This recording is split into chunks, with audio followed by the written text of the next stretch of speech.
Welcome back to the Cheapy Productions podcast.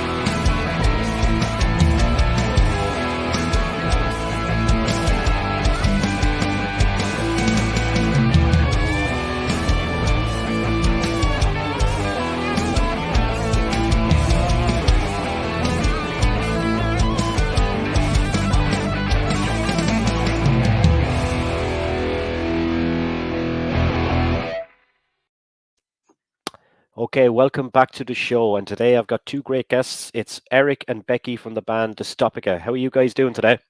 Good. And the name is Dystopica. Oh, fuck. We may as well just stop it now. No.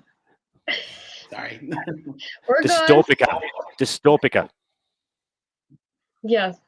Yeah, that's the old Irish accent. There is a problem already straight away. We just cancel the interview now. We just forget about it. It's over. Guys, just separately before we start, did you guys know each other before you formed the band, or what's your kind of history in playing music? Start with you, Becky. Oh, well, when it comes to forming the band, I didn't know Erich before, but I met him when I was looking for a drummer. So, yeah. And for me, I started singing, oh my gosh, when I was I took voice lessons when I was 10, and I've been continuing with singing. And yeah, been doing it for a long time. What about yourself, Erich? Yeah, I started playing drums around the age of 13 with proper lessons, and then kind of just started doing off a ear, listening to bands that I like. And I think it was 2017 or 2018, right at the end of college. One of our mutual connections runs a studio, and he kind of messaged me and was like, "Hey, I have somebody who's looking to record drums for a metal band. Are you interested?" And I was like, "Absolutely." So very, very glad that happened because we see what it's come into now, and where it's going to go. Yeah, and I was listening to some of your guys' stuff before we started. Like, it's kind of there's elements of kind of old school rock there, but with that kind of modern, with the drums especially, and the fast pace behind them, it kind of has that modern style of metal bands, but it's blended into an old kind of style. How would you describe it yourselves? I mean, that's kind of how I describe it. I am very inspired by a lot of 80s bands like Iron Maiden, Judas Priest with the double guitar stuff. So it's got some of that going on, and with like more modern stuff going on. Definitely. Yeah, because the recording is really good. Where did you guys get your recording done for the EP? We recorded at Dexter's Lab with Nick Belmore. He produced and recorded it. He's actually the studio, or no, he's the drummer for Dee Snider. Okay, cool. Yeah, he works with a lot of really cool projects. He just recently co-produced and did the drums on a Corpse Grinder's solo album too. Okay, so you guys are in good hands anyway. Definitely. Yeah. So like 2019 was pretty much then when you guys got together, and then obviously we know what happened with the world and what happened. Like what was your plans, say, going into 2020 as a band? Well, we just formed and we were songwriting and stuff, and then COVID hit, so we couldn't tour or anything or do too much, and it slowed down the recording process because it made it more difficult to get together and record. So yeah. And are you guys spread out? Do you live far from each other if you want to meet up for band practice and stuff?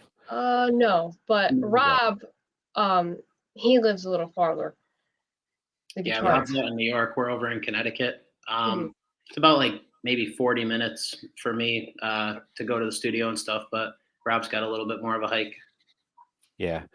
And in terms of that EP then that was released, what is your process as a band for writing songs? How does it all come together?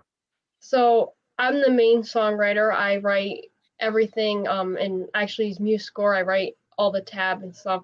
and then I send it to them, and we go in the studio and we make changes to it. They add their own spin on it, and Rob writes all the solos.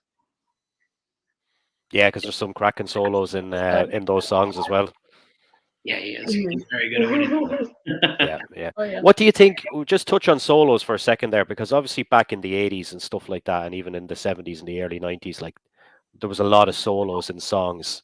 And now I notice, like, when bands are bringing out songs with solos in them, like they're really, really short. Like, do you guys have any preference? Like, would you like prefer to have short solos or long ones in your songs? Like, Well, I think it depends on the song.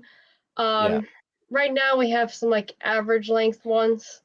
yeah, because Yeah. I think a lot of bands do be kind of maybe scared to put in those long solos in case, like, if you guys want to get played on the radio, and let's face it, who doesn't? You Yeah. can't really put in these long solos these days. Do you find that? Yeah. I think it depends, like I said, in the song. As you know, we keep writing new songs and stuff. I am thinking of adding some longer solo stuff. Interesting. Oh. And what was the reaction like from the EP, from, say, friends, family, and then from people that maybe didn't know you and know you now? It was good. We had a lot of good reception for it. I'm very thankful. Definitely. A lot of my family doesn't really listen to the music that we make, like that style. They're not big metalheads like me. Yeah. A lot of like my fiance's family is like kind of classic rock. A lot of like Barry Manilow, that kind of stuff. And even they were just like blown away by it. They were very impressed with what we're doing, and so that was always really cool to feel and hear. So Yeah, I seen your video on YouTube for the Seasons, and I really liked it as well. thank you. Yeah, no problem. So, guys, when you're looking forward now that shit is not hitting the fan anymore, and you're looking forward to, we'll say, the rest of the year, like, I know you plan on recording again, or are you currently recording at the moment? We actually finished recording our second EP. Perfect. And we have that, waiting. Yep. So we use the time where we can't tour to record. Definitely trying to be productive where we can. Got a lot of good stuff coming this year. Yeah, and when do you guys think that second EP will be dropping? In the fall. Okay. I don't know when exactly yet, but any hints to how many songs have we got on this, or 5? 5. So one less than this one. But Okay. I'm very happy. I think that we've really found our sound with this next one. Definitely. Yeah. Definitely. We're already starting to grow and build off of what we did too last time. So really, really excited for people to hear this one. Yeah. Did you guys record it in the same place? Yep. Okay, excellent. Yeah, so sure it's going to sound good then as well. Definitely. Nick takes care of us. Oh, yeah.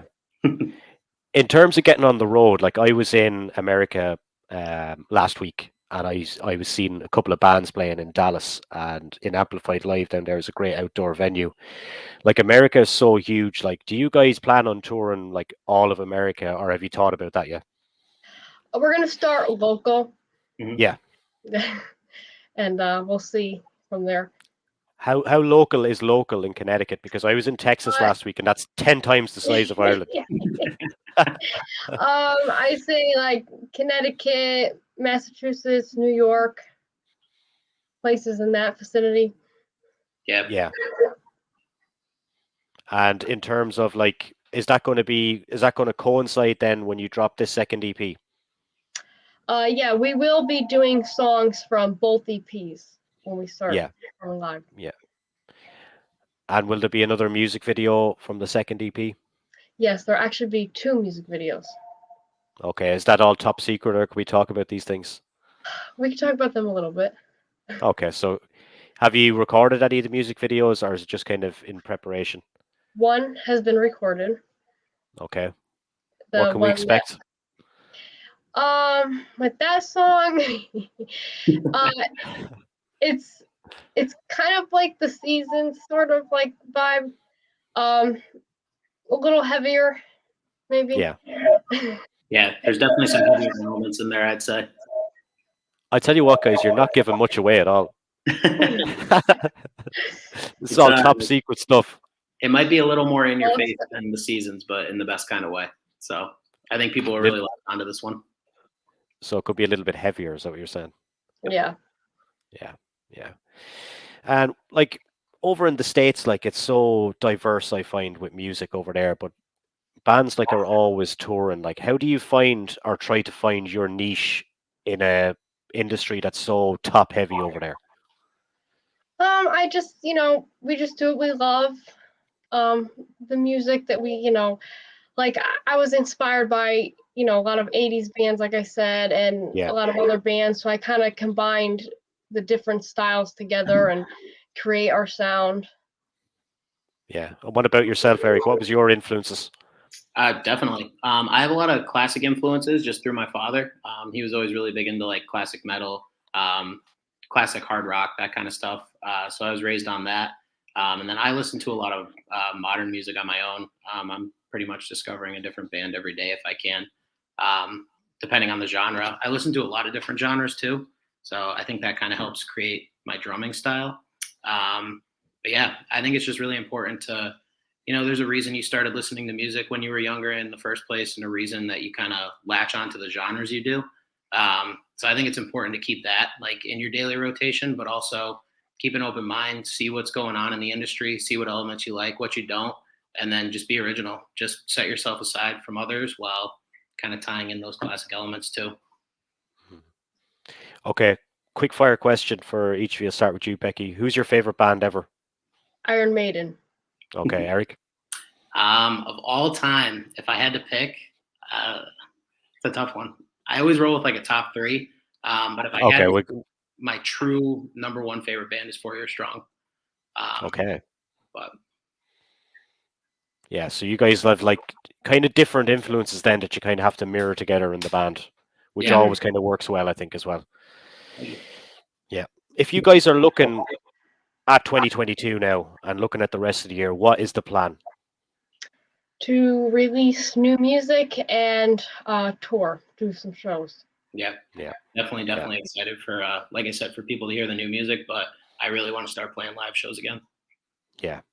And guys, where can people check out your stuff if they want to check you out?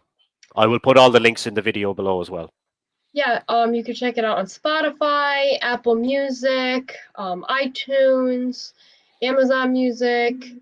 We have Bandcamp where we have physical copies of the CDs as well as T-shirts. Excellent. And obviously YouTube and stuff. YouTube, Facebook, Instagram. Yeah. I'll find all that stuff and put it underneath this video as well. And maybe when the new EP comes out, you can come back on again and we can talk again. Definitely. Yeah, that'd be great. Absolutely. Yeah, because I feel things are very secretive on this podcast right now. Not too sure what we can and can't say yet. So yeah. Okay, cool. Something good in the pipelines anyway. Guys, an absolute pleasure today. Thanks a million for joining me. 100%. Thank you so much for having us. Yes, yeah, thank you no very problem. much for having us. Thanks, guys. Thank you. Thank you. Have a good one.